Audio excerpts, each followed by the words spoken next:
জেনপাস ইউজির form fill আপের date তো পেরিয়ে গেছে, তাহলে কি আমাদের এক্সাম ক্যান্সেল হয়ে গেছে?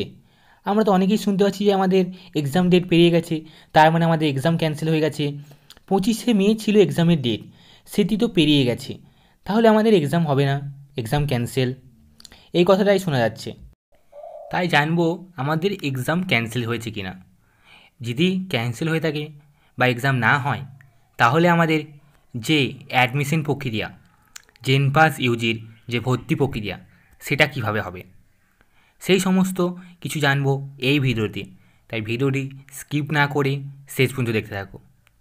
এখন পর্যন্ত WBJEE যে আপডেট, জুনের ফার্স্ট উইকে ফর্ম ফিল আপ হওয়ার কথা, কিন্তু আজকে আমাদের জুনের 2 তারিখ, এখন পর্যন্ত ফর্ম ফিল আপ রিলেটেড কোনো আপডেট আসেনি।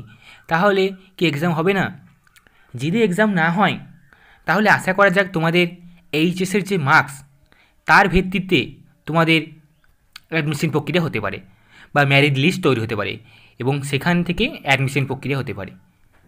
এইরকমটি হলে আশা করা যাক গভর্নমেন্ট কলেজগুলিতে তোমাদের এইচএসের মার্কসের ভিত্তিতে ভর্তি হবে, কিন্তু প্রাইভেটগুলিতে তো এইচএসের মার্কসের ভিত্তিতে ভর্তি হবে না, তাহলে কি করে হবে ভর্তি? তখন আশা করা যাক যে প্রাইভেট কলেজগুলিতে ভর্তি প্রক্রিয়া হবে তখন ডাইরেক্ট, অর্থাৎ ডাইরেক্ট অ্যাডমিশন প্রক্রিয়া চালু হবে প্রাইভেট কলেজগুলিতে। কিন্তু কি হবে সেটা আমরা এখন পর্যন্ত বলতে পারছি না।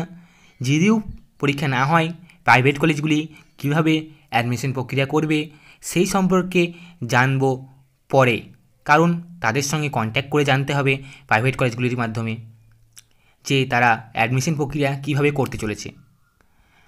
আর যদি পরীক্ষা হয়, তাহলে তো তোমাদের মেরিটের ভিত্তিতেই তোমরা প্রাইভেট গভর্নমেন্ট সব কলেজেই চান্স পাবে। যদি না হয়, তাহলে ছিল এইভাবে একটি প্রক্রিয়া আছে উঠে আসে যেটা তোমাদের হতে পারে। তাই তোমাদের বলবো যে আমার এই চ্যানেলটাকে সাবস্ক্রাইব করে রাখো, কারণ এই সম্পর্কে খুঁটিনাটি আপডেট আমি তোমাদের প্রোভাইড করে থাকবো। এবার বলি যে তোমরা যদি গভর্নমেন্ট না পাও, তাহলে তোমাদের তো অ্যাডমিশন প্রক্রিয়া চলবে এবং অ্যাডমিশন হতে হবে, এবং তখন তোমাদের পরীক্ষার মেরিটের ভিত্তিতে ধরো অ্যাডমিশন হচ্ছে না, তখন তোমরা কীভাবে অ্যাডমিশন করবে, এইচএসের মার্কসে বা ডাইরেক্ট অ্যাডমিশন হবে কি না, সমস্ত কিছু আমি পরে তোমাদের জানিয়ে দেবো। তবে আশা করা যাক যে এক্সাম প্রক্রিয়াটি হবে, না হলে এক্সাম প্রক্রিয়া না হলে অনেক প্রবলেম হবে।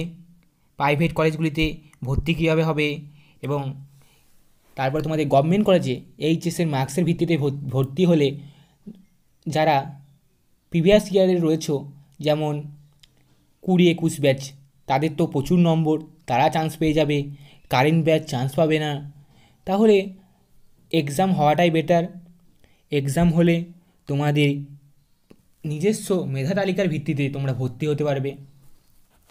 তবে আশা করা যাক এক্সাম হবে, তবে এক্সাম হবে কবে সেটা বলা মুশকিল।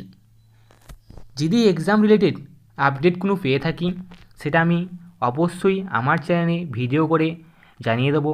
তাই ভিডিওটি সবার আগে পাওয়ার জন্য চ্যানেলটি সাবস্ক্রাইব করে রাখো এবং পাশে থাকা বেল আইকনটি অন করে রাখো।